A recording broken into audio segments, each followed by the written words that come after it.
living on a disk, floating through space, with a tiny sun.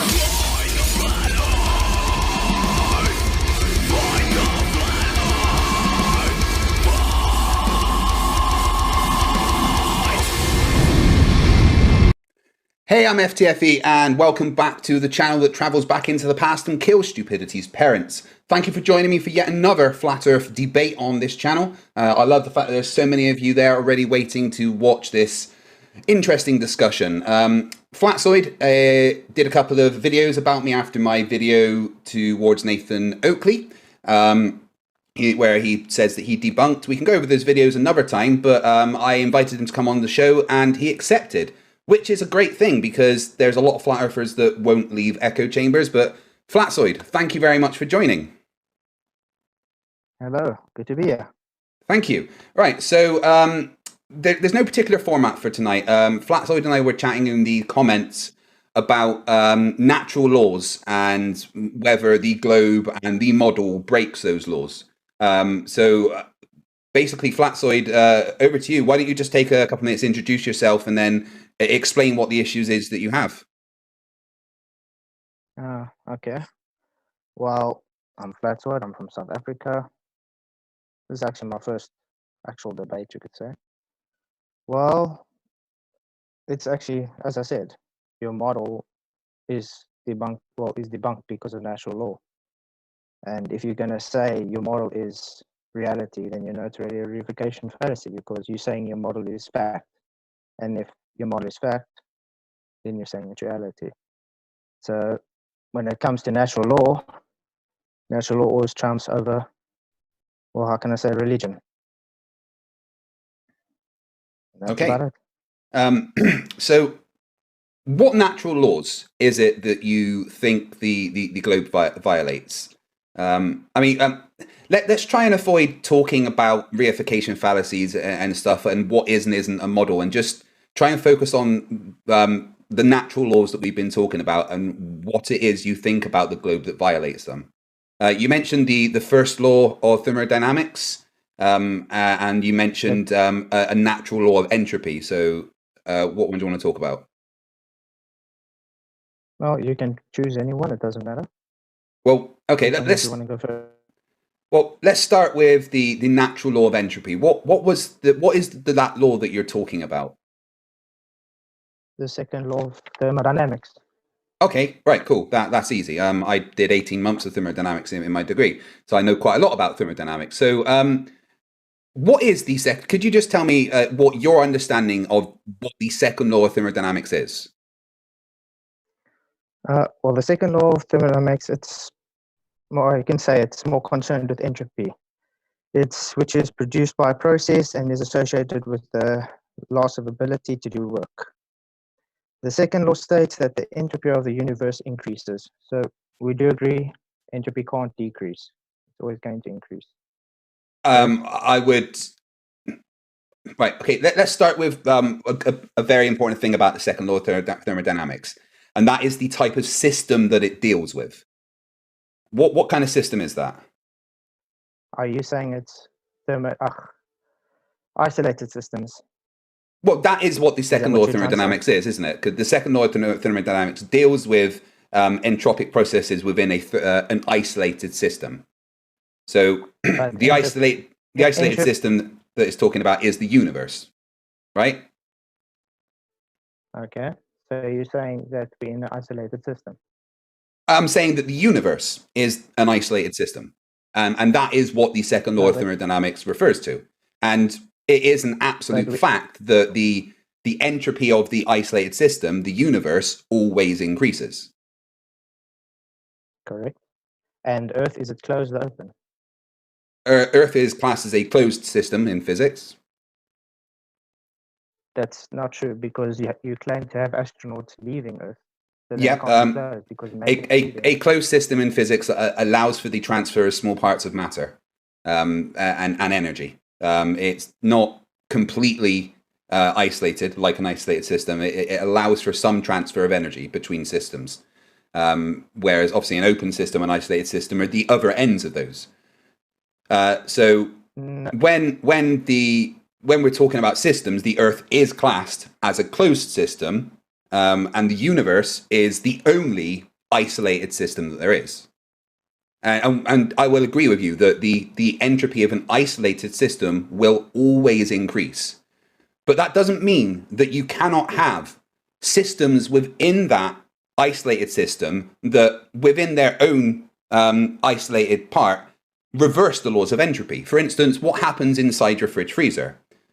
Well, from the perspective of inside the fridge freezer, the laws of entropy are being reversed. Of course, if you look at the larger system of that, the process of the fridge freezer doing that releases heat into the room that it's included in. So the entropy of the room that the fridge freezer in has increased, but the entropy within the fridge freezer itself has decreased. And that's what the second law of thermodynamics talks about. And as the Earth isn't an isolated system, it's not bound by the second law of thermodynamics that entropy can only increase, because it's not an isolated system. Okay, can I give over to you. So are you trying to tell me then Earth is an isothermic system like a fridge? You know that's a constant. I'm saying that Earth is a closed system and not an isolated system. It's a microsystem within the larger isolated system. Do you know what the isothermic system is? You just explained it with the fridge. Yeah, that's what I'm saying. Within a constant temperature. Earth has a constant energy input and output. So PV on NRT is wrong now. Well, that's an ideal gas law. Everything. Yeah, but you're saying everything is constant. That's not true. No, I'm not saying everything is constant. I'm saying that the energy of a closed system or an open system can reverse entropy within that particular system. And this is what I mean, okay? The second law of thermodynamics states that the entropy of an isolated system will always increase. It doesn't talk about a closed system. So when flat earthers in general say, well, the Earth violates the second law of thermodynamics because the atmosphere is next to space, that is a straw man, because we're not saying that it's violating any laws. That's what you guys are saying. We're saying that it's not an isolated system, so it's not bound by those strict definitions of the second law of thermodynamics. The isolated system is the universe. You've heard about that quote from... Where is it? You're going to say Bill Nye, right? From Arthur Eddington. If your theory is found to be against the second law of thermodynamics, I give you no hope. There is nothing for it but to collapse in the deepest humiliation. You understand that, right? Yep, and it's not against the second law of thermodynamics. It is because you just said that you are reversing entropy. Entropy can't reverse. In an isolated system. The Earth isn't an isolated system. Yes, and you're correct. You're correct. And a closed system is not an isolated system. And the second law of thermodynamics, if you actually cite the actual second law of thermodynamics, it specifically mentions the entropy of an isolated system can only increase. It doesn't say that the entropy of a closed system can increase because, well, like I said, inside of a fridge freezer, inside of a fridge, inside of a car with the AC on, these are all entropy being reversed on a micro scale. But the actual macro scale, the entropy still increases because energy is used or transferred from one form to another to create the microsystem where entropy is going the other way. So you're saying Earth is an adiabatic system? I'm saying Earth is a closed system, according to physics. It can't. Then where is this barrier? A closed system doesn't require a barrier. That's not what a closed system is. A closed system simply deals with the transfer of energy.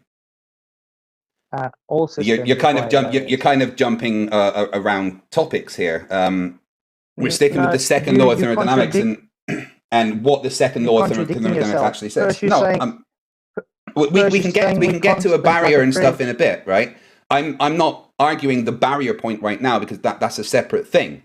I am simply stating that the second law of thermodynamics deals specifically with an isolated system, and the Earth is not classed as an isolated system. Is a heat engine an isolated system? No, That's second law of thermodynamics. So how can you say it's just an isolated system? because that's actually what the second law of thermodynamics is. Could you cite to me the actual second law of thermodynamics? What the actual definition of the second law of thermodynamics is? The second law of thermodynamics is concerned with entropy, which is produced by all processes and associated with the loss of ability to do work. The second law states that the entropy of the universe increases. Yes, the entropy of the Anything about universe. The universe is an isolated system. Now, that's a description more than a definition. The actual citation of the second law of thermodynamics is the second law of thermodynamics states that the entropy of an isolated system can never decrease over time and is constant if and only if all processes are reversible. Isolated systems spontaneously evolve towards thermodynamic equilibrium, the state with maximum entropy. The second law of thermodynamics is literally about the entropy of the entire universe. If you break it down to more, even higher than that, second law of thermodynamics is basically to deal with the transfer of information between one system and another. But it breaks down to dealing with an isolated system, and as you stated, the entropy of the universe can only increase. Absolutely, the entropy of the universe increases because the universe is an isolated system. Earth is not an isolated system. But you just said Earth is closed. That's not isolated. In an isolated system, and like I No, said, a second law closed dynamics system. works at heat engine. I mean, then you have to tell every mechanical engineer, sorry, second law of thermodynamics. No. Flatzoid, I'm an engineer, and the second law of thermodynamics isn't violated. Isolated system, the only isolated system that there is the universe. It's as simple as that. That's what the second law of thermodynamics is dealing with. The second law of thermodynamics is as you said, it's the universe, right? It's not talking about a closed system or a microsystem within the isolated system, all right? The Earth is a microsystem that happens to be closed within the isolated system that is the universe. The universe's entropy increases. I'm not going to argue with you there. I 100% agree. But it can't be closed if it's letting matter out. That goes against what the closed system is. No, a closed system allows for a small transfer of matter and energy. Can you show me a closed system that lets matter out? The Earth. No, show me a closed system that lets matter out. A closed system that lets matter out is as simple as, have you ever seen the bottle garden? There? Yeah. You ever seen? Yeah. A massive bottle that's got a self-contained garden within it. Have you ever seen those? Like a terrarium. Yeah. Right. Okay. A terrarium is a closed system because it receives energy, as in light, from outside, and it will expel energy in heat. There's a transfer of energy. Well, E equals mc squared. Energy is matter. And that's what the second law of thermodynamics says. If you're citing the second law of thermodynamics, the second law of thermodynamics deals with an isolated system. And that's it. You can't say because an isolated system increases in entropy, therefore the Earth violates the second law of thermodynamics, because we don't say the Earth is an isolated system. That's a flat Earth straw man. You understand? That's something you guys are claiming, which isn't true. Okay, so you're telling me that it doesn't apply on Earth. So what happens if I put a cup of tea on my table? If you put a cup of tea on your table, the energy a hot cup of tea, what happens? The energy will dissipate. There we go. Well, yeah, okay, but what happens? What happens if you put that? That's not a universe. That doesn't mean that there isn't processes that will still increase with entropy. My kid's bedroom is an excellent example of entropy. No matter how many times me and my wife have to go in and tidy it and sort it out, within a few days, it's messy as shit again, right? That's entropy in action. But then we can go back in and tidy it, and we've just reversed entropy disorder within that room. Entropy is disorder, right?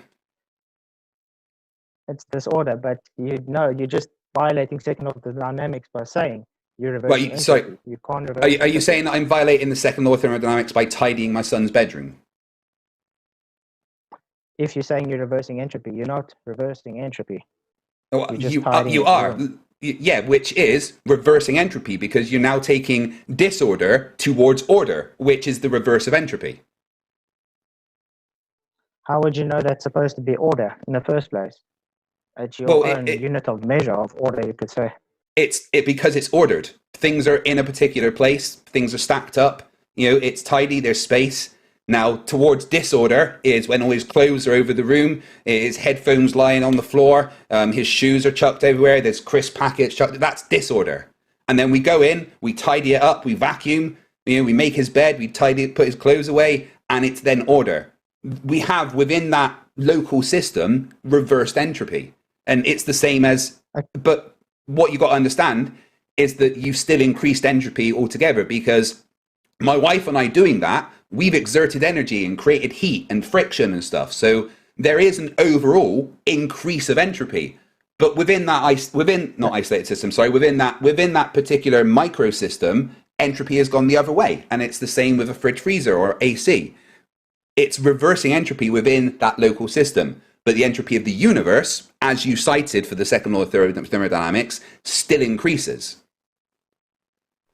So you would agree entropy is not conserved like energy? Entropy it's the arrow of time. It's just the how we know things Direction. go from one space to another. Yeah, it's a direction. So you can, in a local system, reverse entropy. But that doesn't violate the second law of thermodynamics because the entropy of the universe still increases overall.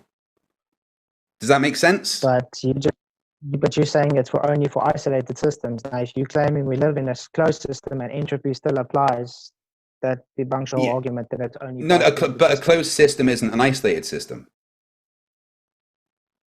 I know, but you said it only applies for isolated systems. Yeah, because like you said, it applies to the universe. But just because in some cases entropy still increases, that doesn't violate the second law of thermodynamics. That goes to the overall entropy of the universe increasing. I'm never going to disagree with you when you say that the second law of thermodynamics says that the entropy of the universe increases 100% all the time. You can't change that. But that doesn't mean that within local systems you can't reverse entropy. But that requires work and energy of some kind, which still goes towards the overall entropy of the universe increasing.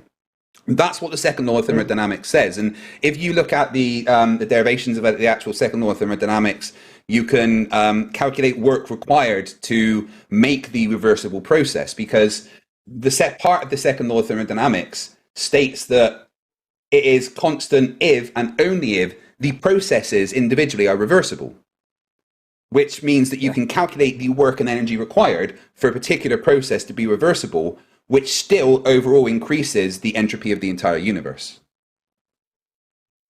Okay, so you are saying then Earth is not closed because then it's still letting energy and everything out to the universe. But again, a closed system allows for the transfer of energy and matter. That's part of the definition of a closed system, is that there is a small amount that can be transferred. Right? An open system is completely open. There things can come in and go out with no problem. But a closed system is mostly things are kept within the system, but it allows for a transfer of energy in and out, i.e. sunlight coming in. That is energy coming into the system. So it's not, it's not completely isolated, but it's not an open system. Can you do me a favor? Would you be able to bring up the definition of a closed system, please? Yeah, sure. Thanks. Oh, come on, keyboard.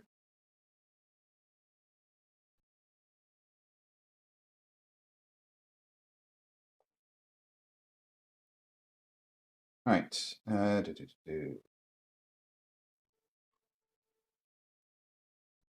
Sorry, one sec. Trying to find my thing for the desktop capture. Do I not have it there? Yes. Right.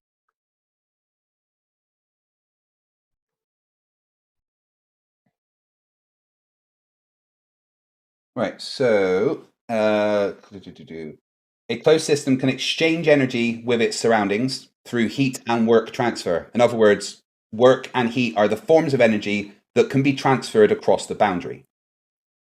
So not matter. That's what a closed system is. It can exchange energy between itself and its surroundings. And this comes from let me get the actual where that is so you can find it yourself.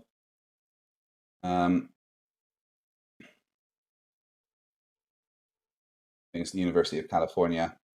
I can get you the link. That this is the one I tend to use when it talks about movement of energy and heat, that describes what a closed system is, and that it can exchange energy with its surroundings through heat and work. Obviously, work then creates heat, which is energy that can be transferred. And that's what a closed system is, and it isn't what the second law of thermodynamics talks about. I mean, it's more about the first law of thermodynamics actually when you're talking about closed systems. Yeah, but that's what I said. There's no matter going out of a closed system or in. Why can't I? Oh, sorry, I can't hear you right now. 2 secs. What have I done? Why can't I hear you? Can you hear me now? Sorry. My bad. I muted you for a sec. For the past maybe 15 seconds, I had you muted. My bad. What did you say? That's fine. Oh, no, why can't I hear you still? Sorry, 1 sec. I've totally lost your audio. Muted.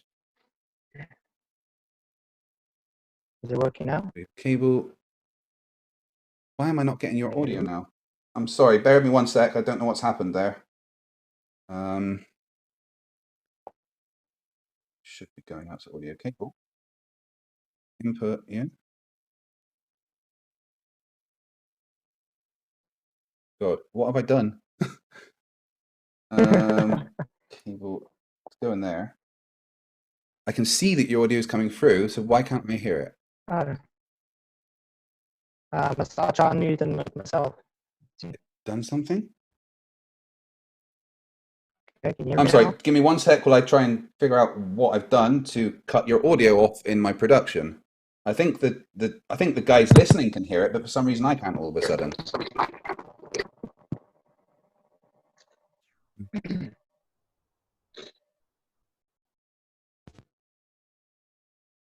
Let me just add a new input. Maybe that'll help.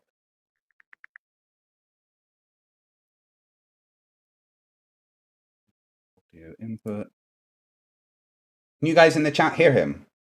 Can you guys yeah, they hear can me? hear him. Why can't I? Can't you hear me? This is ridiculous.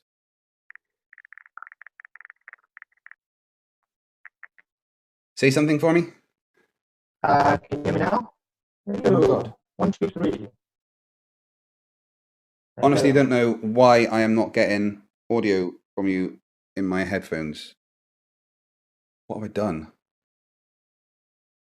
It's coming through. I should be hearing it. NDI still on? Yeah. Hello. Apologies, guys.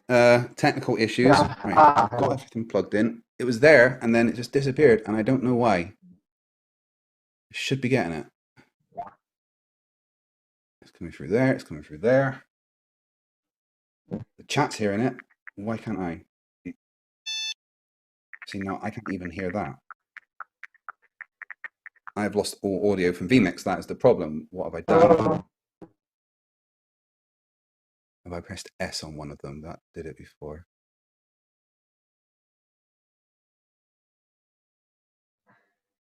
Oh my God. This has never happened before, and I don't know why it's going on. What did I break? No. Must I log out and back in? Okay, right, I see. This has turned itself down. Talk to me. Hello. There we go. Yeah, I've fixed it. I'm sorry. I don't know what happened there. It turned off my sound settings for some reason, and I've no idea why. Apologies, chat. It's not an FTFE stream if there's not some kind of technical issues. You know that. Right. So What were you, Okay. did you have any responses to what I was saying about the second law?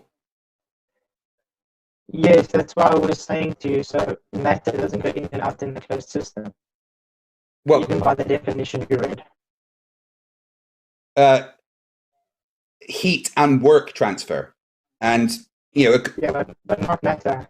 well, if we're talking about, you know, what science that we're following, E equals mc squared, energy is matter. You know, if matter is transferring, if energy is matter is transferring, then energy is transferring. It's so when it talks about energy, it also means matter.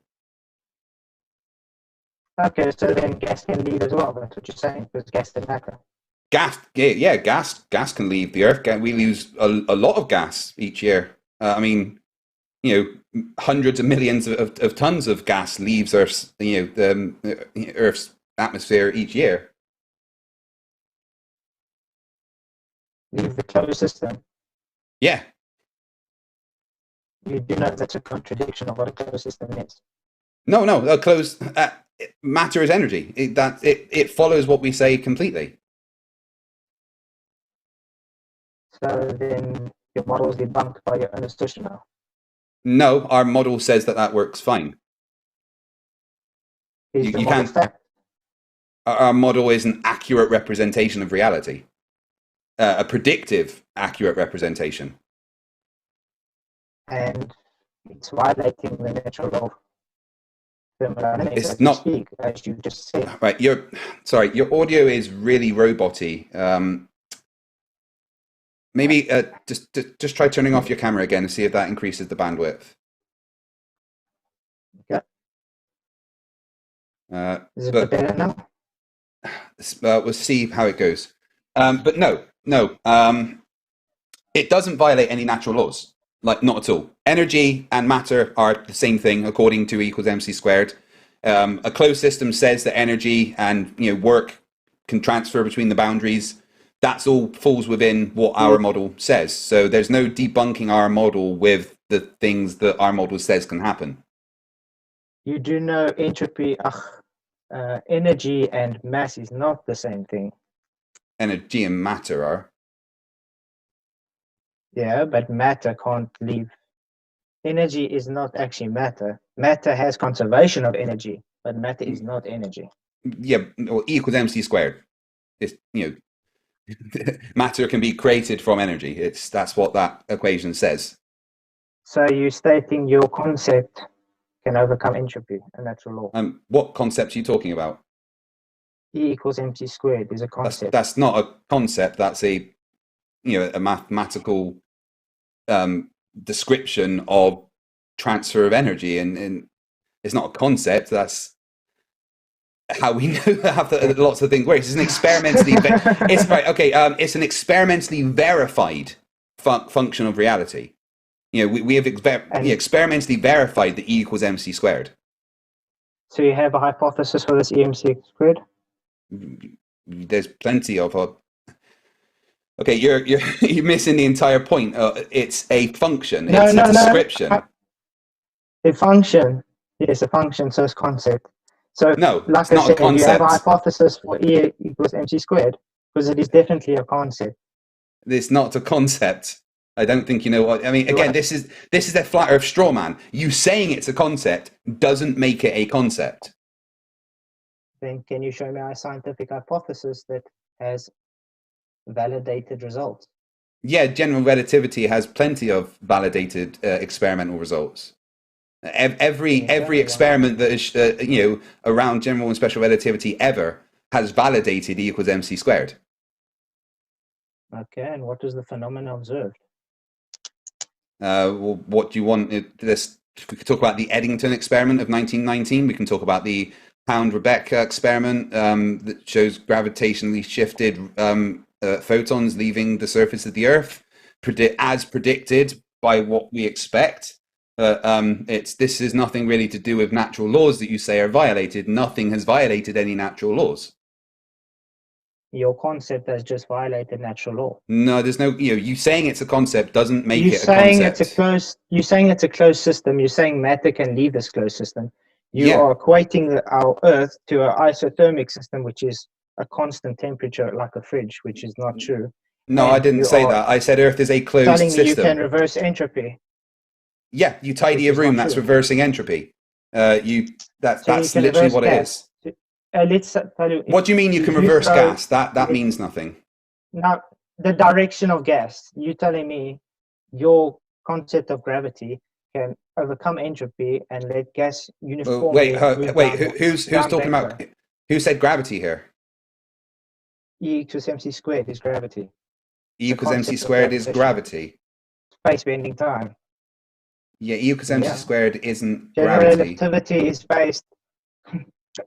it's a concept. I mean, you're the one that's brought up gravity here. You're the one that's brought up gravity. I haven't said gravity once. I don't need to use E equals mc squared. E equals mc squared deals with energy to matter. That's what E equals mc squared is. Based on time bending space. Based on time bending space. No, I don't think you know what space-time is either. Yes. You're jumping all around. Flatzoid, you're jumping all around the place here. Let's stick to the second law of thermodynamics. I'm trying to hold you to task on what you're saying, and every time you're trying to obfuscate. No, I haven't obfuscated once. E equals mc squared is a general relativity concept of gravity. No, it's not a general relativity concept of gravity. Can you quickly go up and pull EMC squared on the internet and tell me if it shows if it's a concept of gravity or not?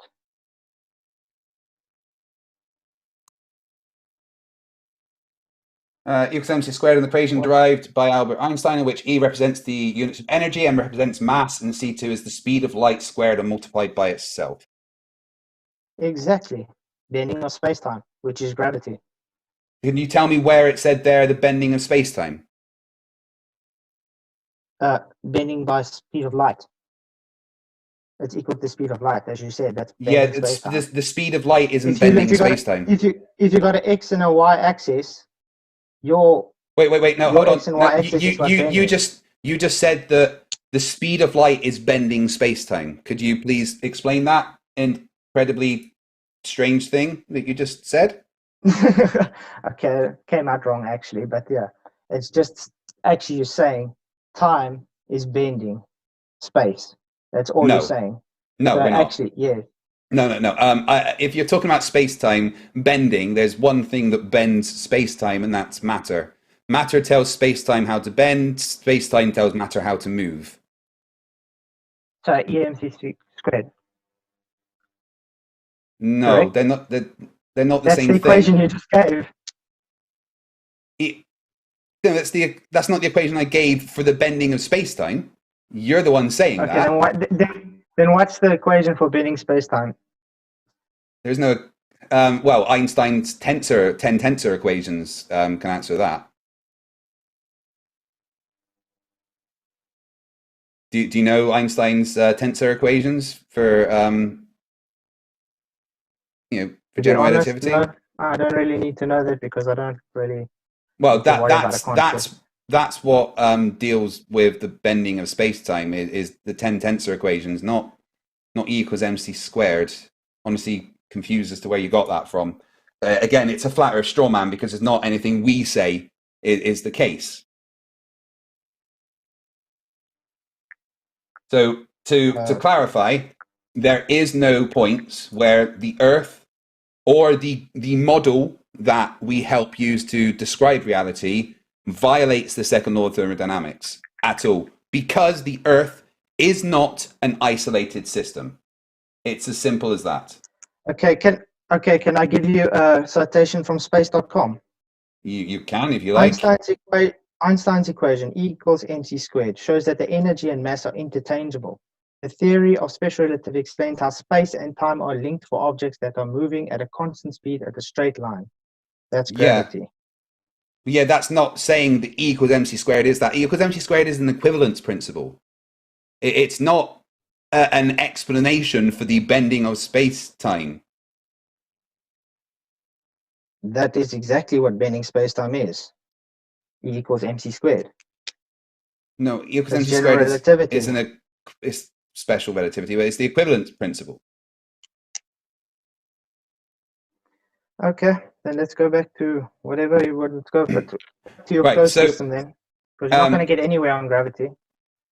no, I You can mean you're the still. one. You're the one that brought up gravity when we're talking about No, you Earth did. That's and MC what squared. Earth. MC squared is gravity. I can't help it if you No, don't accept that. I mean I'd agree with you, but then we'd both be wrong.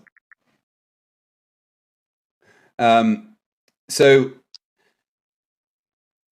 the Earth doesn't violate any natural laws at all.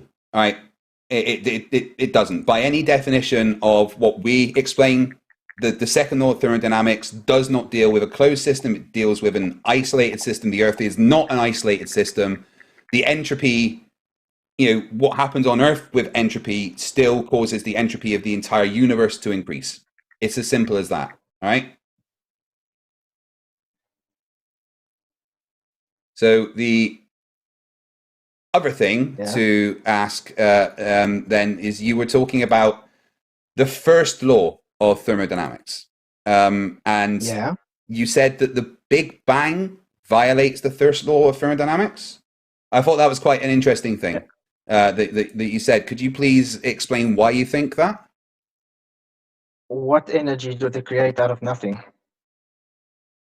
How Who did they said that create the the Big energy out Bang of nothing? created any energy? That's not what the Big Bang is. It is. No, The Big Bang. The Big Bang is. Let's see where I have it here.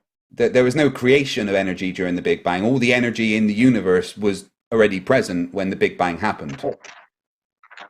Well, where did that stuff come from? It's It was created already, itself. it was already there.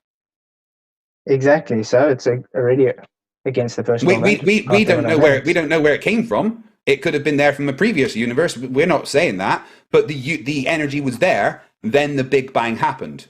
So the Big Bang hasn't violated any laws because the Big Bang didn't create any energy. The first law of thermodynamics simply states that energy can neither be created nor destroyed. It's conservation of Absolutely, energy. 100% agree with you. Yes. Thus, power generation processes and energy resources actually involve conservation of energy from one form to another, rather than the creation of energy from nothing. So, where did that energy come from? It was already there. We've no idea where it came from.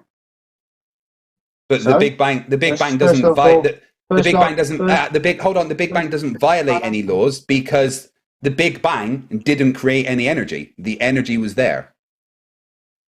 exactly. How did it come to be? It had to be there to do something. We've no idea. We're not making any claims about where that energy came from. We never have done. Okay. Can you do a practical demonstration to show how? You can just put even one. Let's just put one something in a vacuum and see if it's going to do something. Sorry? Can you just do a demonstration to show us how something that's even just got its own energy is just going to expand into anything? Oh, do you want me to show you some gas in a vacuum? Exactly. Can you do that? Yeah, sure. Give me 2 seconds. I'll grab the video. No, but you're not. I know you can't get a perfect vacuum, but I'm saying if you have one, let's just say one particular of gas in a vacuum, can you show me actually it expanding and doing something out of that one particulate? What do you want me to show you? You want me to show you gas expanding? You want me I to want show you to you show the me Big how it Bang? creates something out It of didn't the create. energy that one particulate has got. It didn't create anything. The Big Bang was energy. Well, the Big Bang was an expansion of the energy that was there. Sorry, it didn't create anything. All the energy was already there. No one That's what I'm is saying that it created And anything. where was the process? Where was the process to let this energy get released? Did it just happen out Processed of energy itself for got no reason? released. What are you on about? If you have, let's say, a rock in a field, you're Uh-huh. telling me, with your logic, that rock in the field is just going to expand into 1,000 rocks because it was already there, that energy. No one's saying that. Again, that's a lovely straw man that you're trying to build. No, it's exactly what it is. No, it's not You at all. guys are saying, No. you're saying there's nothing. You are saying There's something nothing. that we are not. That's a You're straw saying man. that. Can I try and explain? You're saying there's absolutely nothing. There's just one particulate of energy, and all of a sudden this energy explodes and creates the universe. No, there was no explosion. There was an expansion. And does it take work to make an expansion? But there was certainly pressure. And where did the pressure come from? The fact that all the energy in the universe was in a single point. First law for violation. No, there was no energy created, or destroyed, therefore no violation. You just said. I just said what? Did I say that there was energy created? So the pressure was created by what? Well, the fact that all of the energy in the universe was condensed into a single point. The pressure was created by what? Did I stutter? While you are contradicting yourself. How am I contradicting myself? No one is saying anything was created. That's you. That's you. No. It's you saying that there was something created out of nothing. That's not what we say that the Big Bang was. The Big Bang was simply the expansion of the energy that was there. All right? No one knows the exact process of why that happened, or what was there before, or why the energy was even put into, was in one single infinitesimally small point. No one knows these answers, and no one's saying that we do know these answers. All we know is that there is absolute empirical evidence that there was an expansion to the universe at some point. Empirical evidence? Yeah. How did they validate that? Where's the scientific hypothesis for this? Because I still haven't got the scientific hypothesis for gravity. The scientific hypothesis for the expansion of the universe. Exactly. You said it's empirically validated. Yeah, there's plenty. For that you need we can look. And you need there is plenty of observations. There is plenty of observations. We can look into the past by looking at distant galaxies. We can measure the cosmic microwave background radiation and where it came from. We can experiment on the amount of radiation that is in certain points and make predictions based on that. So it's all been validated and evidence that there was, at one point, everything was in a single point. All the evidence that we get from making observations shows that the universe is expanding. That's empirical evidence that the universe is expanding because we can literally see it happening. So again, there is no violation of the first law of thermodynamics because no energy was created or destroyed. And no one ever says that there was energy created or destroyed. Okay. Like I said, you said now, out of nothing, it's literally just pressure and energy that's in one thing, just all of a sudden by itself expanded into everything. That is a violation of what the first law is. But no, never mind no, that. No, you can't say that it's a violation. You can't, stop. You can't say it's a violation when it isn't. There was no energy created or destroyed. Therefore, it did not violate the first law of thermodynamics. It's as simple as that, Flatzoid. Then it should still be just that, no Big Bang. If it didn't create anything, it would still just be that single entity. No, the amount of energy...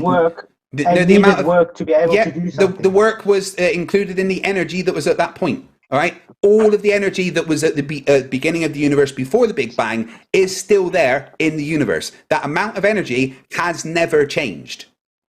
Therefore, there is no violation of the first law of thermodynamics. You're missing the whole point. I'm not. That's still there. I want to know what made it work to make it expand. No one knows. No one's making the claim that we know. You agree you have to have a force to make something happen. It's not going to happen out of itself. Yeah. No. Again, Flatzoid, you're making complete strawmans. No one is saying that we know what caused the Big Bang. There's lots and lots of theories.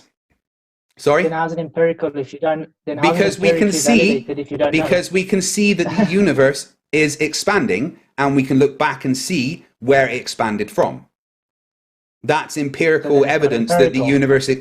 Sorry, are you saying observations aren't empirical? If you can validate them with scientific experiment, then they're empirical. But if you're just saying So it's are empirical you because I saying see that that, observations on their own aren't empirical? I don't think you know what the word empirical means. excuse me, empirical goes through the scientific method to make it empirical Could you define because it's empirical got for nothing me, to do with please? opinions. Okay, let me get the definition for you.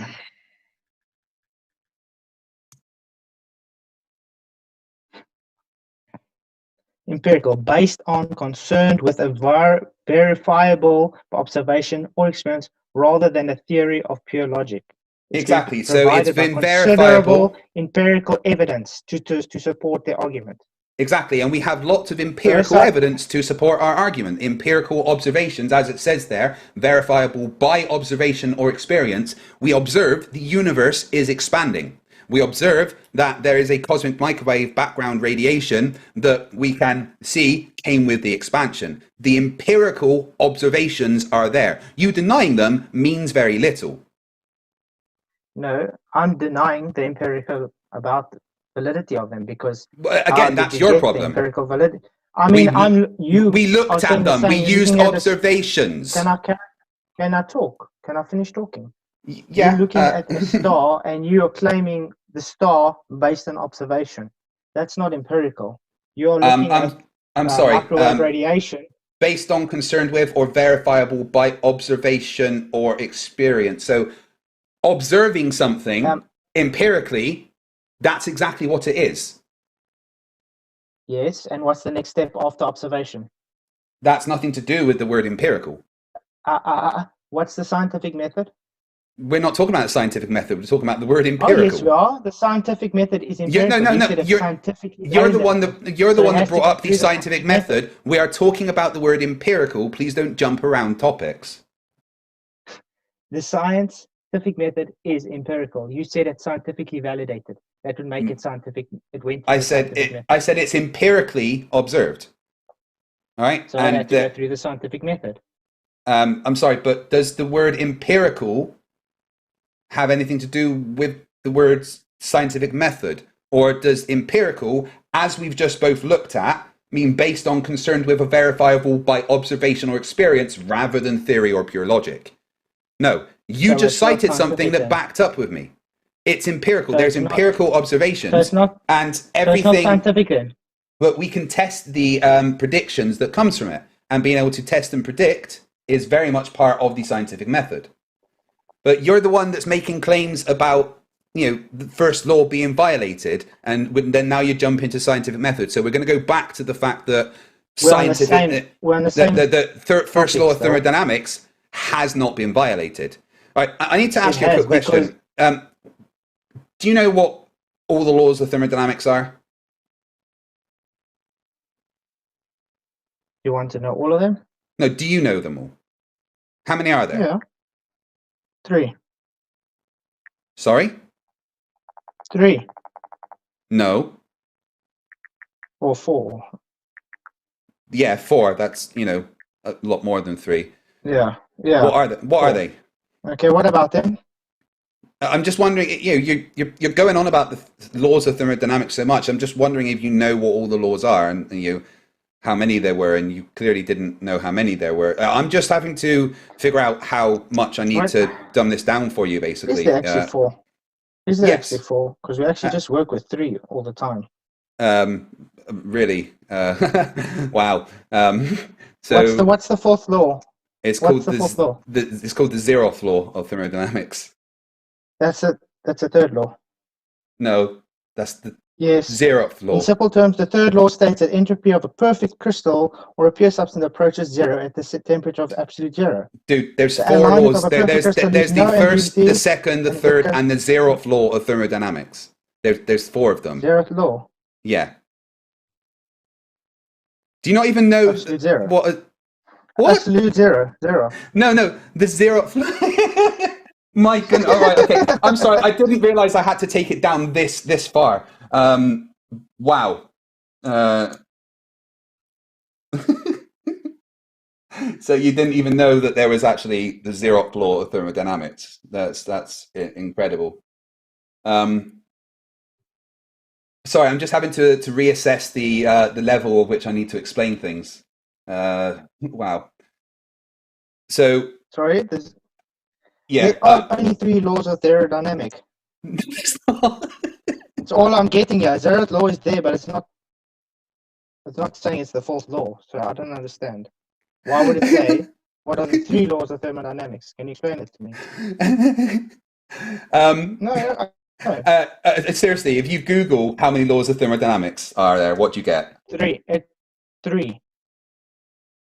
It shows 3. What are the 3 laws of thermodynamics? Okay, so if The you 4th law of the okay, wait, like I it went literally further. says that. That's got to do with evolution of direction of steepest entropy axis. Yeah, That's it's the the law. Zeroth law of thermodynamics. They added the fourth one quite a while ago. I mean, if you when you're studying thermodynamics, you need to talk about the 4 laws of thermodynamics: the first law, the second law, the third law, and the Zeroth law. The Zeroth law Well, deals I've with never. thermal equilibrium. The Zeroth law states that if 2 thermodynamic systems are each in thermal equilibrium with a third one, then they are in thermal equilibrium with each other. Accordingly, a thermal equilibrium between systems is a transitive relation. I mean, it's a more recent law that was added than the original 3. Okay. I mean, 1935, I think, was the first time it appeared in a textbook. But I mean, when I studied thermodynamics for nearly 18 months, it was a very important part of. While you studied it, I didn't study it, so. Yeah, but that's But quite. that will explain. Yeah, It's that will quite explain clear. why I Yes. didn't know the Zeroth law, which I concede to. I don't know. Yeah. But Well, it still doesn't mean your globe isn't violating the 1st and 2nd law. no, it doesn't violate the first and second law at all. We've gone through that. The globe certainly doesn't We've violate gone the through first it. law. Okay, can I recap what your problem was in the 2nd law? First of all, you said a closed system lets matter out, which is totally wrong. You No, said E equals it's MC like squared, the equivalence principle. it's an So isothermic system, which is not true. no, you said that, not me. You did. You said it's like a refrigerator. No, I said similar to a fridge freezer. It's a local system. Which is isothermic. A refrigerator is isothermic. But that doesn't mean I'm saying that the Earth is isothermic. I'm saying similar to a fridge freezer, the entropy of a local system can be reversed. No, What? nothing. It's just they're different examples of entropy being reversed on a local system. That's literally what the second law of thermodynamics describes on a universal scale. And when you read actually into the second law of thermodynamics, you have to understand about local systems and entropy going the other way and how that is possible with work conversion. Again, I don't want to shit on the fact that you haven't studied thermodynamics, but if you had studied thermodynamics, you'd know all of this. Even though I didn't study it, I've still been showing you all your contradictions all along. I haven't made any contradictions. You not understanding something is not me making a contradiction. A closed system cannot let matter in or out. That's yes, the first contradiction. It can let energy out. And no, wait. Let me answer the first one. Right, a closed system can absolutely have energy transfer in between its boundary, and according to the equivalence principle, E equals mc squared, energy and matter are interchangeable. A closed system is a physical system that does not allow transfer of matter in or out of the system. Though in different contexts such as physics, chemistry, or engineering, the transfer of energy is or is not allowed. So, closed system, exchange of energy. Yeah, energy and matter are interchangeable. Matter. It's the equivalence principle. You're not letting matter out. If you're saying in a closed system, if you have a fish tank and it's closed, and you're not taking the lid off nothing, how are you going to get your fish in or out of that fish tank? Energy transfer is allowed. Energy and matter are interchangeable. That fish is matter. Are you going to let the fish in and out through a closed lid? Right. Let me get you the citation that you need.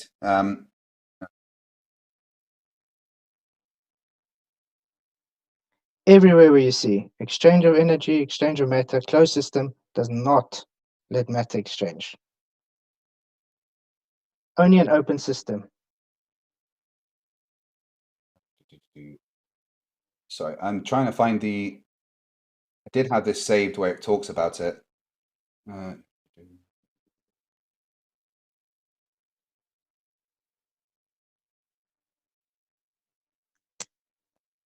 you I need understand, the isolated systems definition. only lets in. Closed systems only let matter in and energy in and out, and open systems let energy in and out, matter in and out. If you're claiming that matter can leave Earth and it's not closed, it has to be open. And if it's open, then entropy would increase. It's very simple. Okay.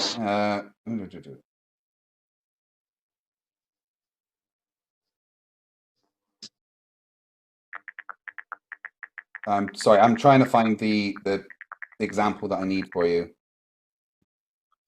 Okay. I used to have all this saved, but then I updated the computer and lost a bunch of stuff.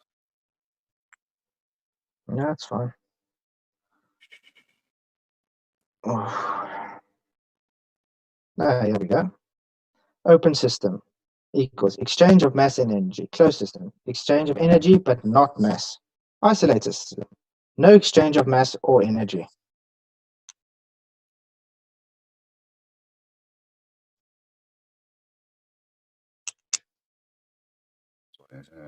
Sorry.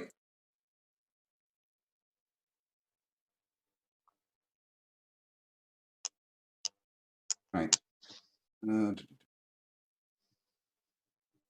right. The Earth. This comes from Earth Online Media. The Earth system as a whole is a closed system. The boundary of the Earth system is the outer edge of the atmosphere. Virtually no mass is exchanged between the Earth system and the rest of the universe, except for the occasional meteorite. However, energy in the form of solar radiation passes from the sun through the atmosphere of the surface. The interface between systems is not always easy to identify. It does allow for the transfer of small amounts of matter, like the occasional meteorite. You can get the paper that this is all cited from as well. This website is just using this as to put the citation on. And then it goes on to explain the maths behind energy and matter transferring through a closed system.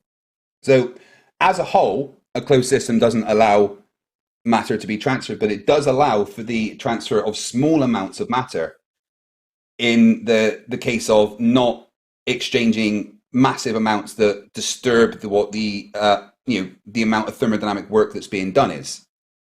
If, say, a massive meteorite smashed into Earth and a whole bunch of the Earth's mass was ejected into space, it wouldn't be a closed system anymore. It would be an open system in that case, because so much matter has been transferred. But in general, a closed system allows for the transfer of a small amount of matter as well as energy. Again, earthonlinemedia.com, and I can get the paper that's all cited from. So do you think a balloon is a closed system? Balloon would be a closed system because there is a transfer of energy. No, and matter. It's actually open. Well, once the balloon... Why do you think a balloon gets flat after time? Well, yeah, okay, so let's assume that the balloon isn't letting out a bunch of gas, and it's a perfect balloon that isn't letting out gas. That would be a closed system because you could have energy in the form of heat and stuff. But a general latex balloon has enough permeability that gas does escape over time, and that would be classed as an open system. Exactly. So how can you say Earth is closed then? Because Earth is a closed... What you said about the balloon. If you just say what you took about the balloon... But that's not just a small amount of... But that's not just a small amount of matter leaving. That's like a large portion of that leaving. A closed system allows for a small amount of matter to be transferred between systems. So in your words, your guys' ISS is a small amount of matter? Compared to the Earth, yes. But that's still violating the closed system. No, it's not. Closed systems allow for the transfer of small amounts of matter. You just based your citation on a violation of nature, which is space, for a comet that comes from that violation of nature. No. Space. One thing at a time. You just said space is what? Space is a violation? Did you say that? Nature. How is space a Yes. violation of nature? If it's classified as a vacuum, it's a violation of nature. No one Because says that space is a even in- vacuum. It's a low pressure system. Oh, really? Will you quickly go on Google and type space vacuum? Just quickly, just put there, space Yeah, vacuum. there Let's is see no what it such says. thing as a perfect vacuum. Space Will is a you just low quickly- pressure system. Will you just quickly type the space vacuum for me? Type in what space it says. vacuum. Yeah, see what it says. And then you tell me again how it says that space is not a vacuum. Well, there is no, you do know there's no such thing as a perfect vacuum, right? I know, because nature abhors a vacuum. The Yeah, whole and reason why space is debunked just by that. so one if I clause. type in space vacuum, right, like you just asked me to, the Yeah. first thing I get is space is an almost perfect vacuum. So no, it's not a perfect vacuum. It's an extremely low pressure system. What is the most vacuum we can get down here on Earth? The strongest vacuum.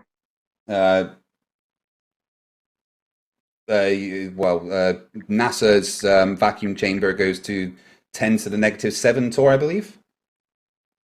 Okay. But no, hold on, we're jumping around here. You just claimed. No. I'm trying to give you a point here. You're telling me that it's not a vacuum.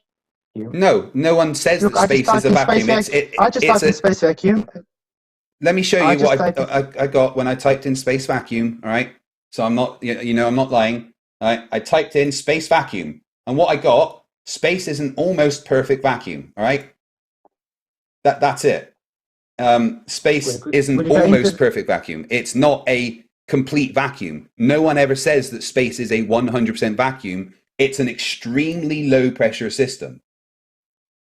I know that, but you can't even get a vacuum even close to that on Earth. So Yeah, in but other words, space isn't in Earth, so it's it's separate. an almost perfect vacuum, not a perfect vacuum.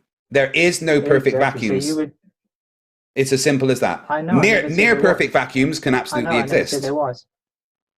Well, you said space violates something by being a vacuum, but it's not. It's a low pressure system. Space has stuff in it, therefore it's not a perfect vacuum. But I mean, but is NASA's vacuum a vacuum? It's an extremely low pressure system.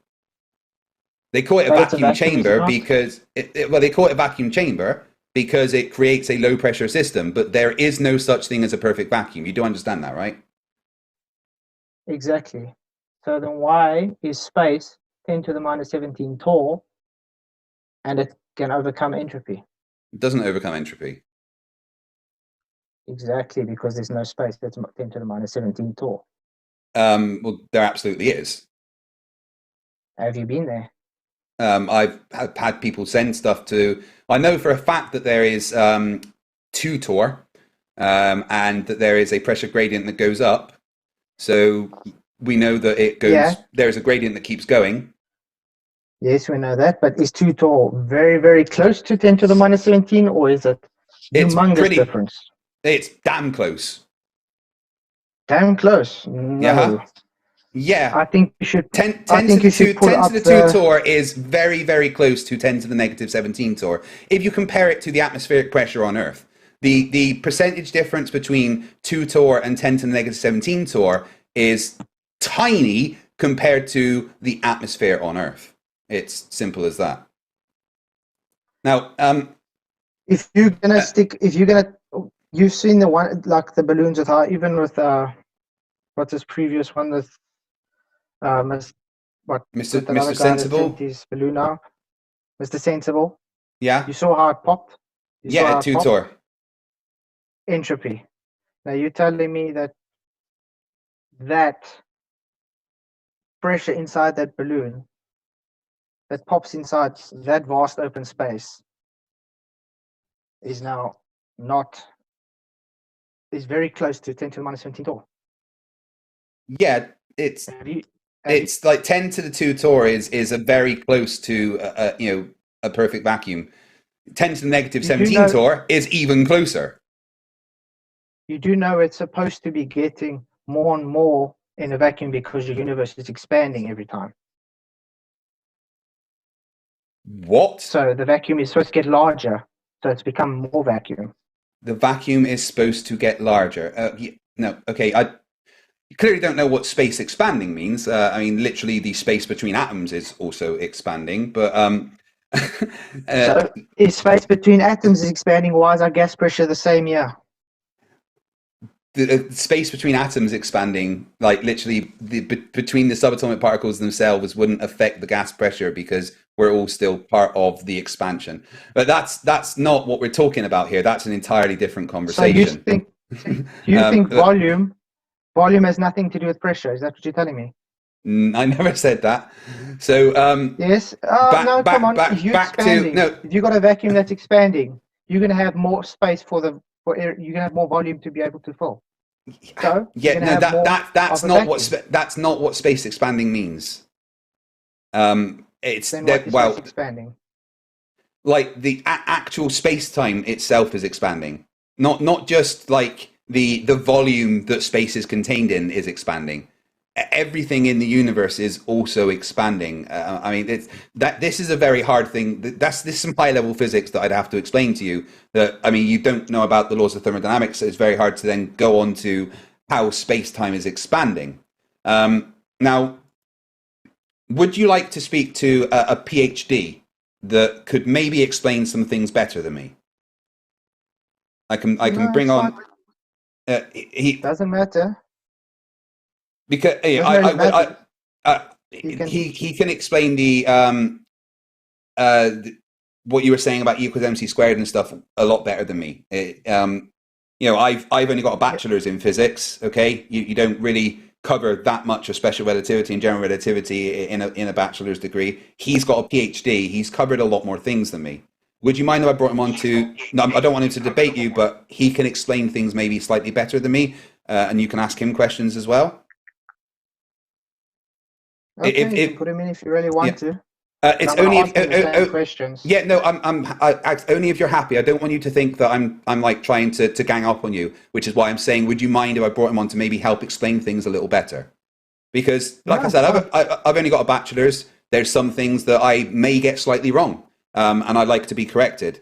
The laws of thermodynamics I'm pretty damn good on, but if you bear with me, we're all the same. We just want the truth. We just want to learn. Yeah, I absolutely want the truth. Right, bear with me 1 second, and I will send him a link. Awesome. Tony, I'm about to send you a link. Don't worry about pestering me. I know that you get frustrated with this. Flatzoid,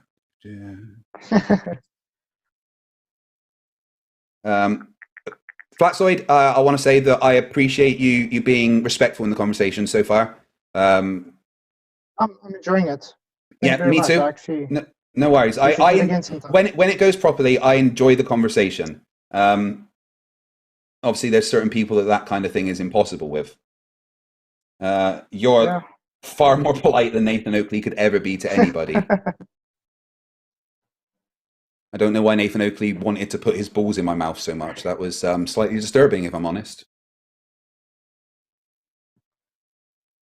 Right. Okay. So PhD Tony is on the way. Now, I saw 10th Man in the chat talking about I lost because talking about matter being exchanged in a closed system, but I can actually cite get the papers where NASA talks about the amount of matter that can be transferred between closed systems as well. I don't have those to hand, but 10th Man, I will absolutely be happy to get those details for you. Tony, you there? You're echoing back at me. Oh, it's echoing. Okay. Hey, Tony, how are you doing? Taking care of it. I'm well, thank you. How are you? I'm doing good, thank you very much. I saw you shouting at me a bit for my explanation of E equals mc squared and stuff. No, that's fine, Tony. Sorry. You know that if I have said something slightly wrong, I like to be corrected. So, Flatzoid, this is the PhD Tony. He's got a PhD in, is it geophysics? Tony, is that right? Yes.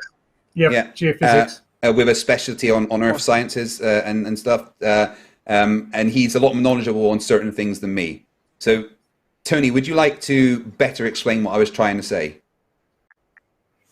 Okay, so the key thing that I would suggest is the use of the word effective. So we say that is effectively closed or effectively isolated when the exchanges across its boundaries are relatively small in comparison to the energy in the system. We say that space is an effective vacuum, even though it isn't a perfect vacuum. And generally, when scientists use simplifying terms when trying to explain stuff to the public, they don't necessarily, they can put a word in there, and another person says, well, that isn't an important word. The important word is vacuum.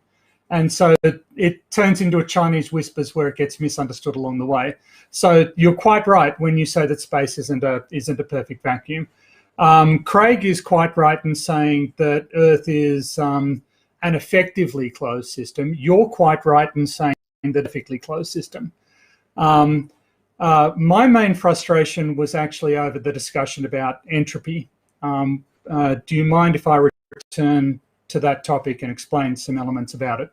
I'm happy with that, Tony. Are you happy with that, Flatzoid? Yeah, more than happy.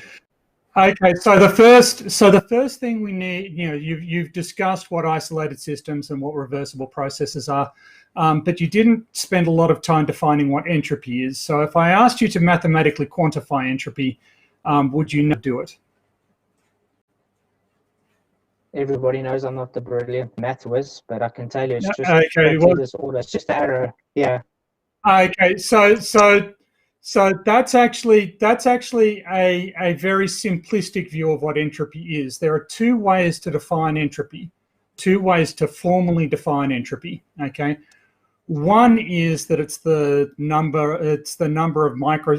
proportional to the number of microstates consistent with a given microstate. Yeah, but the other way you can define it, and it's effectively the same, is that entropy is the amount of energy, amount of internal thermal energy a system has that is per unit temperature that is not available to do work. Okay? Yeah. So entropy is entropy, I want you to focus on the phrase, it's a measure of the amount of energy the mass does not have to do work. Okay? Yeah. So if I have a lot of gas in a cylinder, that gas is very highly ordered. It has a lot of energy. If I have gas in a balloon, it's less highly ordered, but it's still highly ordered and it still has energy. If I just have a open plastic bag, the air in that is not very ordered and it doesn't have a lot of energy. Okay, so we're moving from low entropy to high entropy states. And as we do it, we don't have that much energy available to do work. Now, does that make sense? Yeah, no, I understand what you're saying. Yeah, but you do all know. Right. So sorry, go on. No, you can go. No, go on. Okay. So, does it take energy to move things upwards? Yes, because gas takes energy. It's conserving energy. What? Yeah. Okay. So as an object moves upwards, that requires energy. So as the gas moves upward, it is spending energy. It is losing energy. It is increasing in entropy, and it has less energy left. Right? So the higher the gas gets, the more spread out it gets, the less energy it has to do work. And so because there's still that downward force, whatever you decide that it's due to, there must be a downward force. Things accelerate downwards. Sorry, I disagree with you. Nothing accelerates downwards. Gas moves in all directions. Okay. No, it doesn't. That is demonstrably false. Yes, it does. Can you show me any demonstration of gas moving downwards? Yes, I can show you. Okay. I can show you experiments in which they dropped individual gas molecules through electric fields. Gas molecules accelerate downwards in a vacuum. neutrons accelerate Everything- downwards in a vacuum. Sorry. Everything please, everything that has mass. Sorry, are you saying neutron is gas now? No, that's not what I said. I said You just everything. said a neutron. You just said a accelerates neutron falls down in a vacuum. That's not gas. Yes. If you have a Can I vacuum, you're not going to be able to have yes, gas. I understand. I understand that I am moving from the specific case of gas to the more general case of everything. But gas and everything else is not the same. Gas is totally different. Yes, I from a understand solid the or a liquid. distinction, but you will. Yes, but Right, you understand that gases are a part of what comprises everything. So Yeah, to an if I could extent. just chime in there for 1 sec. So when gas expands initially, right? So if you've got, say, a balloon, Flatzoid, right? The gas within that balloon is going to have some kinetic energy, right? So the balloon pops. Yes. The kinetic energy will send the gas in all directions. But what happens to the gas once that kinetic energy runs out? Well, it first disperses into the available space. Now, if you've got more Yes, but it space, can there's only less do. space for it to bounce off of. Can I? But if you've got more Can available I? space, if you got more available space presented to it, it will have energy again as entropy increases. No, What? it won't. Yes. So You know how I can demonstrate this? no, You know you how I can can't. demonstrate Please listen to me. You telling me I Okay, can't demonstrate something? A gas. Well, what you're claiming is thermodynamically impossible from the conservation of energy. Yeah. Gas molecules have finite energy. Please listen to the explanation. Gas molecules have finite energy. Like There is everything. therefore a finite amount of work they can do. There is therefore a finite distance they can travel against a force. Sorry, what force are you Gas talking about? molecules cannot. I am talking about gravity, and if you want Gravity me is to not a demonstrate force. yes, it is. You see how No, it's not. land George George decorates- Noosa. Yes, Gravity it is not is. a force. Brian Cox. Gravity is not a Okay. force. Einstein. Gravity Yes, is not the a Earth force. is. Can I go on? The Earth is. Okay, show me a peer-reviewed scientific paper that says that gravitational forces do not exist. Show me a peer-reviewed paper that shows gravity is not a concept. All of them to do with gravity? That's all No, of them. You haven't got one. I publish on scientifically gravity. I publish on the Earth's gravity field. Every Gravity paper field. I What's a ever gravity field? I can cite the Pound-Rebecca experiment. That's a peer-reviewed thing that shows that gravity is not just a concept. Why don't you look up the definition of gravity in Encyclopedia Britannica by Christine It says Sutton, gravity is not a former force. CERN. It says that gravity is the attractive force between masses. And that's So- not a force. The key to understand Lebede's reasoning of gravitation, on paper at least, they showed that while EMC squared always holds true for inertial mass, it doesn't always hold true for gravitational mass. So According to Einstein, I want to ask you a gravity and question. space itself, not a force. Can I go on? Okay. The Why don't you difference let me is talk? Why nugatory. you always want to interrupt me while I'm talking? Because I know exactly what, and you're wrong. You are wrong. Yes, you I'm can. telling you No, straight. You are reifying your own belief system to make it right. no. What you've been you saying. don't is even gravity know doesn't what there's no gravity reification. and science. Right. If I There's could no just reification. Yeah, right. If I could just weigh in on gravity for 1 second, okay? When we talk about the force of gravity, right, we're not saying specifically that gravity is a force. The force is a result of what gravity does. The force is an emergent property of the curvature of space-time. Space-time, matter tells space-time how to curve, and space-time tells matter how to move, which causes a force. At that point, we're in a philosophical discussion. Yeah.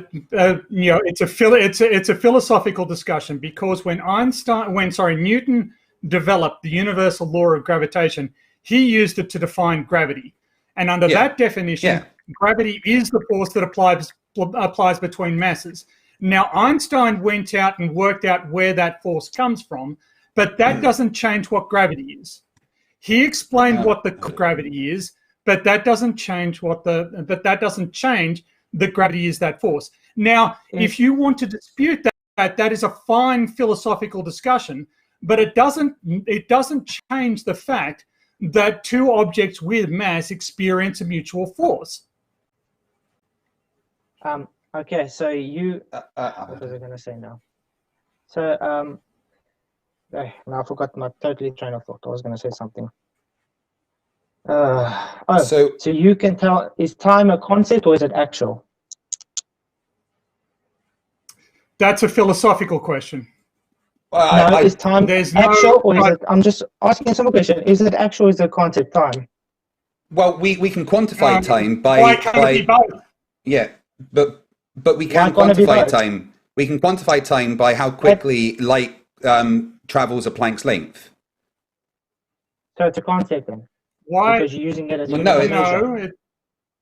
no. So is a book a concept or an object? Is there a concept of a book? You seem to be trying to hide in. We're talking about time now. We're talking about time. Really? Is time a concept or is it actual? That's all I want to know. It's both. It can't be both. There is a concept of time. Yes, it can. Right. No, it can't. Can you prove to me time is actual? Yes, it can. You quickly go and touch it for me? Can you touch a proton? That doesn't mean the proton's got to exist. You can't. How about you let me touch your brain? Does your brain exist if I can't touch it? Is my brain a concept? Have you touched it? It is to me. It certainly has. It certainly has. It has. Is it a concept or is it actual? And I've given you are drawing a false dichotomy. False dichotomy. Right. It does not have to be one or the other. They are not exclusive. Yeah, and it's the same with gravity, right? Apple can be an orange. Right. So apple can be an orange. Flatzoid. Right. Let me try and. Right. The difference between Einsteinian and Newtonian gravity can be debated till the cows come home, right? But the fact is, one thing causes the other. Okay. Now, space-time bending, it causes a change in a geodesic, which is a line on a curved surface. Okay. Now, take this video, right? It's showing two people traveling from the equator and just walking completely north, right? For them, they are both following the lines of longitude completely north, okay? Now, for them, they're going completely forward. But because they are on a curved surface, the geodesics mean that they will meet. Yeah. Now, does that mean... Yeah. Right. Now, what we have here is two masses, the people, accelerating towards each other. Okay? So you agree with that? The masses, the people, have accelerated towards each other. Do we agree on that? They walk at an angle towards each other. They're not accelerating to each other. There's a difference. They've moved towards each other. There's an acceleration happening between the two of them. Can you see that angle? Can you see the angle they're walking? They're both traveling perfectly north. Sorry, Tony, one sec. They're both traveling in perfectly straight lines on a curved surface. You can't travel in a straight line on a curved surface. It's either curved or it's straight. That's a contradiction. A straight line on a curved surface is the shortest point between one and the other. Well, actually, that's a great circle. A straight line on a curved surface. You can still draw a straight line on a curved surface. It would be a curved line on a curved surface. It won't be straight. It's a straight line on a curved surface. We don't live in a 2D world, so it would be curved because you would see a sphere as a 3D object. It's called a geodesic arc, and I suggest you refrain from characterizing high-dimensional mathematics if you don't understand what it is. You still have an. I thought this was a very simple concept. There is yeah, he has answered that. He said there is the concept of time, but then there's also time that is a physical thing. Time is not physical. So you've rapidly run away, haven't you? I'm not running away. I'm keeping you to yes, what you are. Shut up! It's time. Shut up Why are you for getting 5 triggered? seconds and Why are you listen. getting triggered? You can't answer. Because Oh, you. is your He's- PhD? because- He's Oh, trying you got to a answer, PhD, but you Flatzoid. can't answer a Because question for yes or I no. know That- something, guys, and I guys. am trying to No. teach you something. He is trying to explain, No. Flatzoid, but it's you just No, keep it's denying. not. He's saying Yes. it's You know, for actual and somebody it's who not admits actual. his own It's ignorance, contradiction. you do Yeah. not shut up long enough to learn. That's the thing. You are the ones claiming that it can't be both, whereas again, that's a flat Earth straw man. You know, we can quantify time. That means that it's a real thing. Okay, But there is great. So also you say time is actual. I say that we can quantify time. We can measure it. So quantification is actual. If you can quantify something, if you can actually measure it, then it has to be something real. Oh, so a unit of measure is real. For instance, yeah, the measure of A unit of unicorns measure might is be real. real without the unicorns being real. If I give you an equation about a unicorn, Your that's invisible, intelligence, and for it instance, shows, okay, unicorns is, you know, I can develop a quantification for your intelligence, Can I finish? even though it doesn't exist. Can I finish talking? Can I Right, finish yeah, talking? yeah. I can Tony, give you let him an finish. equation for Apparently not. I can give you an equation for unicorns that are invisible. Can you? Does it prove that unicorns are invisible in real life? I'm just saying. It's just a example. Can I see that equation? Okay. It's just an Can you example. observationally I'm saying, verify if its I give you that accuracy? equation, would Yeah.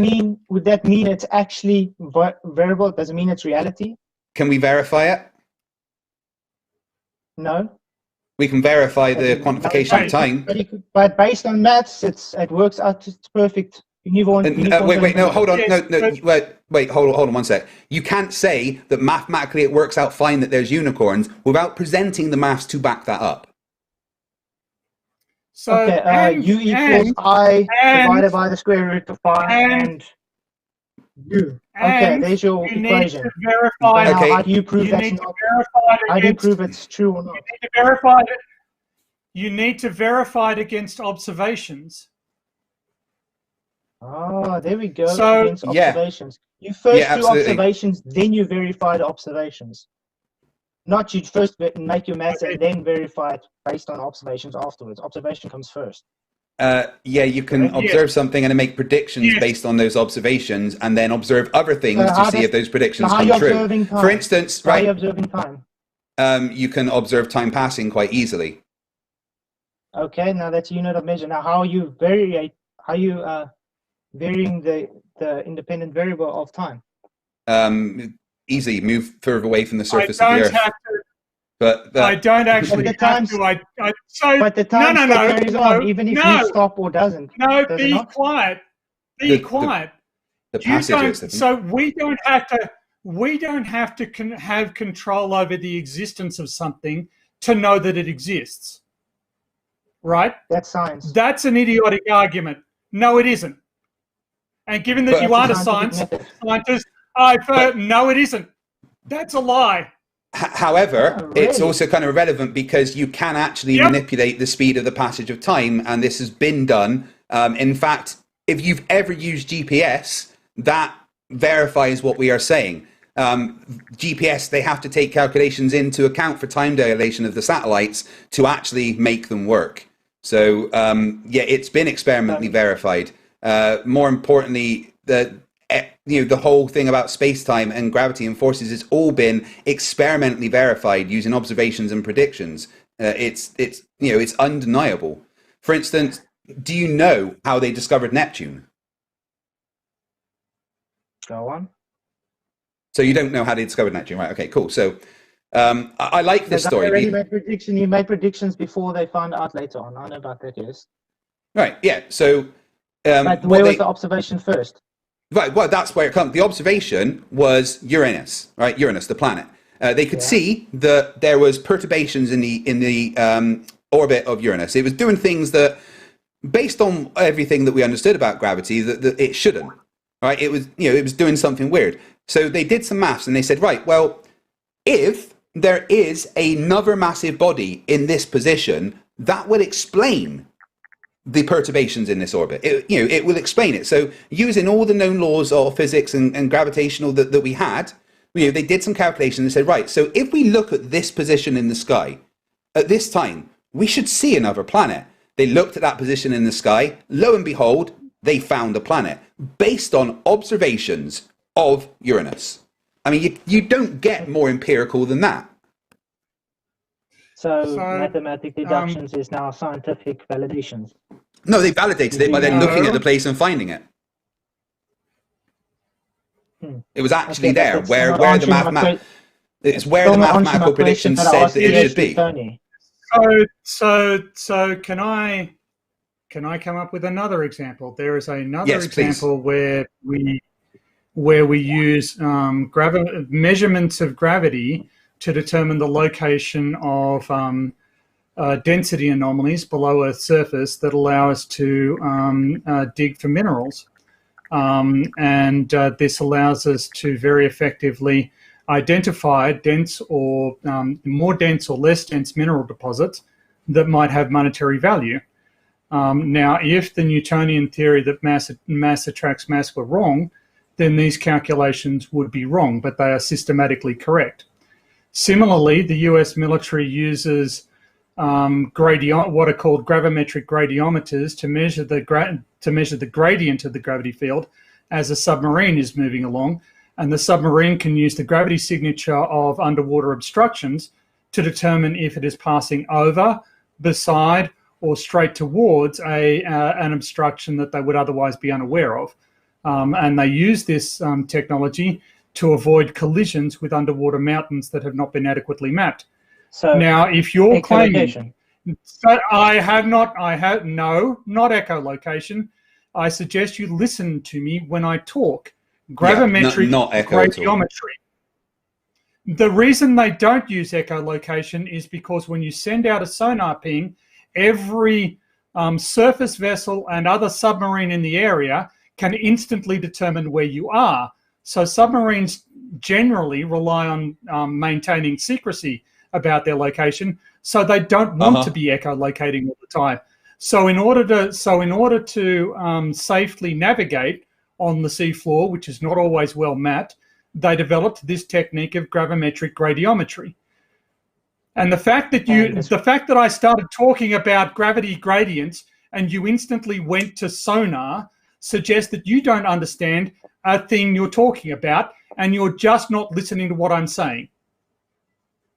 I was trying to say, you can show me this gravity gradient that you haven't already proven gravity in the first place, that is based on a concept, and you still haven't answered in the first place. It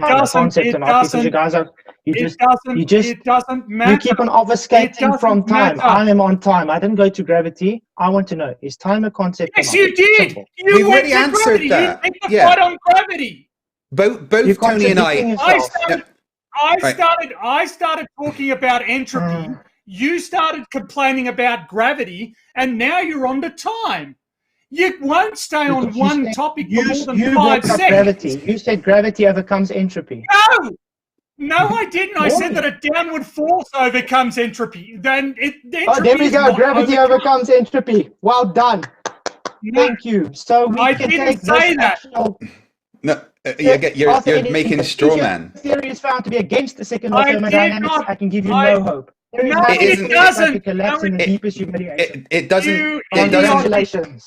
doesn't violate the second law of thermodynamics, that like we keep saying. But right, Tony, one sec. You just said gravity overcomes entropy. That's what it can do on a local scale. Things can overcome entropy, but the entropy of the universe still increases. Nothing can overcome entropy. On a local scale, it absolutely can.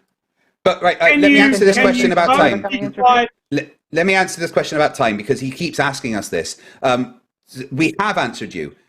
There is the concept of time, which is when people talk about time, philosophically. But time is also a quantifiable, measurable, testable thing. We have tested that time can travel different speeds based on different gravitational accelerations.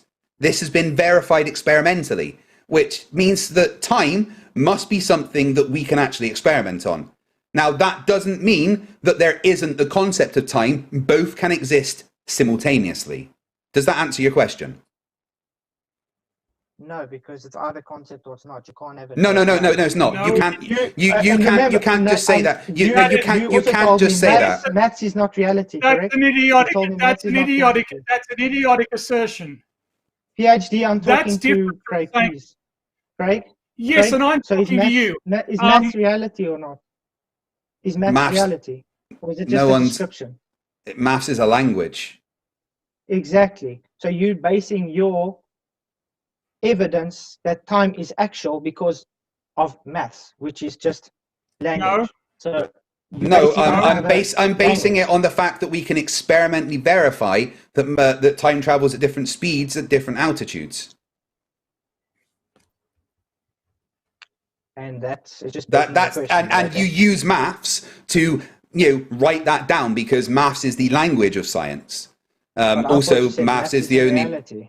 I didn't say that. I said it's the language of science. Where did I say once that maths is reality?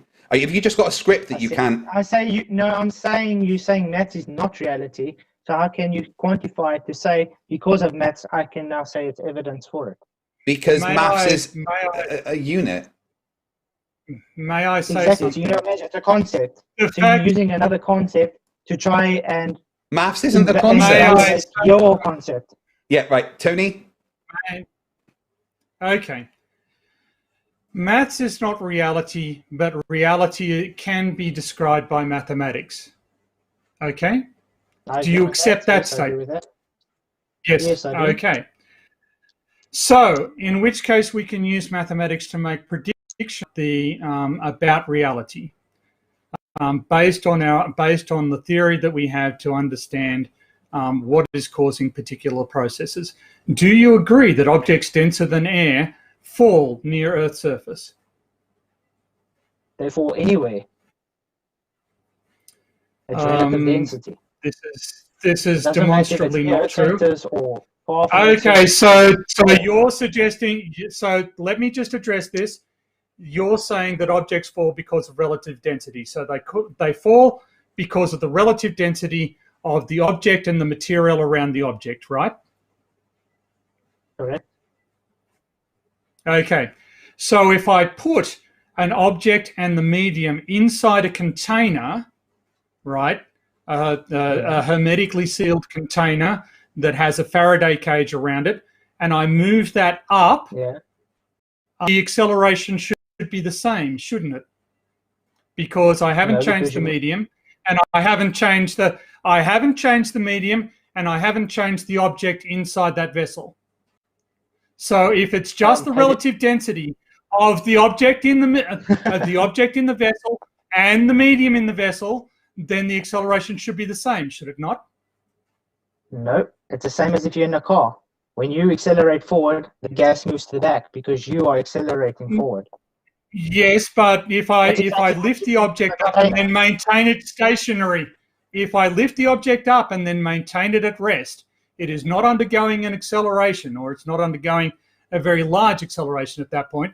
So you cannot use an inertial argument to explain the discrepancy. Sorry, are you saying gas sits at rest? Is that what you're telling me? You're telling me gas is static? No, please answer the question. Please answer the question that I just posed to you. It's moving. No, you didn't. I did. I answered you with the car. It's exactly no, it isn't. So what you're saying is that if I have an object in a sealed container at rest at the surface, the value of acceleration that I get will be random. It will change because the medium inside the container is constantly moving. There will be no systematic difference between the reading I get there and the reading if I move it 1,000 meters higher, or if I move it to the bottom of or if I move it down to the bottom of the seabed in a submarine, which is a pressurized environment. There's no change in the medium or the object in any of these motions. They are at rest at their locations every time. Okay? And what you're saying is that they should. No. Don't tell me what I'm trying to do. Answer the You're question. trying to talk about gravimeters. You want to say, oh, look, Yes, I got I it in a am. vacuum. It changes day to day. Have you ever thought that maybe it's other variables that are changing? Yes. Not just, Yes. you know, Yes. okay. So how can you prove it's Yes, gravity we then? shield them. We shield it from electromagnetic forces. We use it to locate masses. If it is not caused by mass, why does it persistently and accurately locate masses? Because And it's just falling and it works out of your mass. what I'm showing on Works out your mass. what I'm showing You're on saying screen now, your mass is reality Flatzoid. again. What I'm showing on screen now is the device that Tony is, a simplified version of the device Tony is talking about, right? There's a mass the gravimeter. that sits at equilibrium, okay?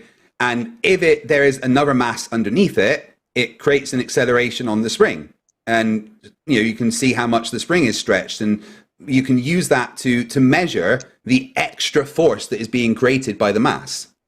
So how does this work based on the fact that there's mass there if mass doesn't attract mass? There I are don't have there a lot are of time. other. Oh shit! So Team Skeptic joined, but only he quickly wanted to talk one thing about the time. Team, do you want to quickly explain what you were saying? Yeah, Flatzoid, this is this is directed to you for just 1 second. So like you say time doesn't exist, right? And that I can agree with you to a certain extent, only to the point if you'll agree that if time doesn't exist, then distance doesn't exist. It's just a unit of measure, distance as well, just a unit of measure. But the thing you are measuring Time out. How? True. Hold on. No. I'm sorry. You cannot say that, okay? Because define what a meter is, please. Not by length. Just tell me if someone said what's a meter. No. But if someone said what's a meter, how would you describe a meter? You would say there's a start point and 1 point away is the distance of 1 meter, correct? Correct, but that distance is based on actual so tangible can you touch. measure? Hold on. You're absolutely right. Okay, that distance is based on something you can touch. But to measure that, you must make a measurement at 1 point in time, and then you must take a separate measurement at a temporal distance away. No matter what that temporal distance is, you're still going to need. You can't take the measurement at both ends. You must take the measurement at one end, and then it must be followed by the measurement at the other end. Remember, you're saying that you can only use what you can touch with your finger to determine if something's real or not. So for you to determine that a meter is real, you must touch it at 1 point, then touch it at the other point and define that as a meter.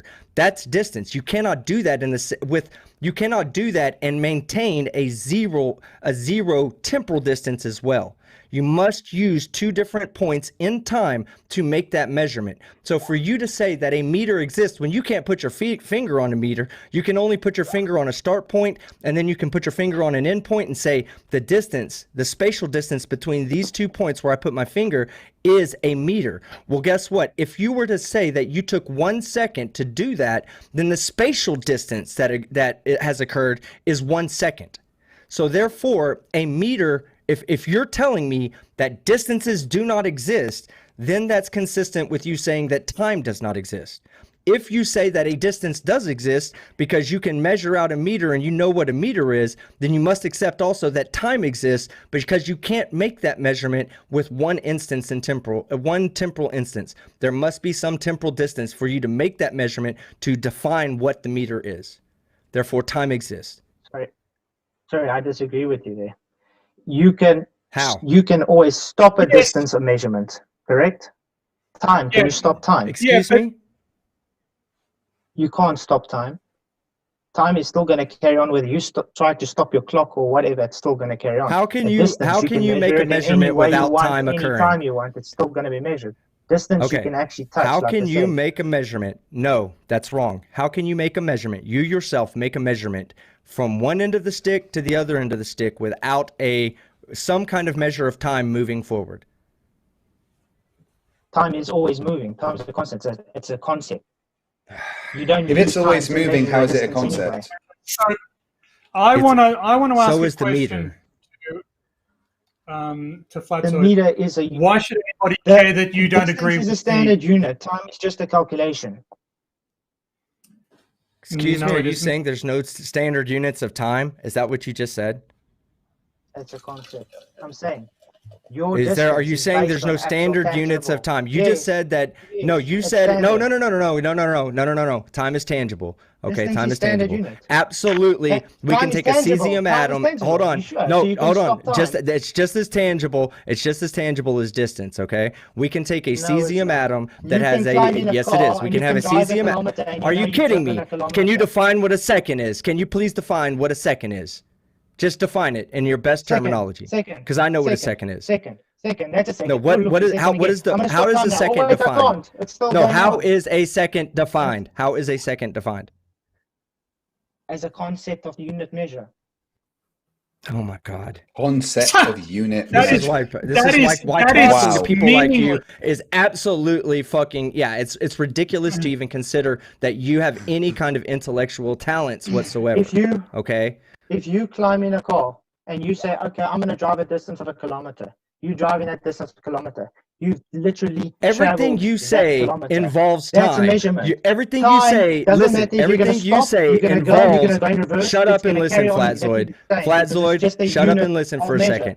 Everything you just said requires temporal distance, not just spatial distance, but temporal distance. You just said when you climb into a car, define how to climb into a car. How can you climb into a car without spatial temporal space? How can you climb into a car without temporal distance? You walking to a car, you're getting in. Your distance, you're actually walking on How do you tangible walk? distance. How do you Yeah, walk you've done without that. a temporal distance? Yeah. How do you do anything without a temporal distance?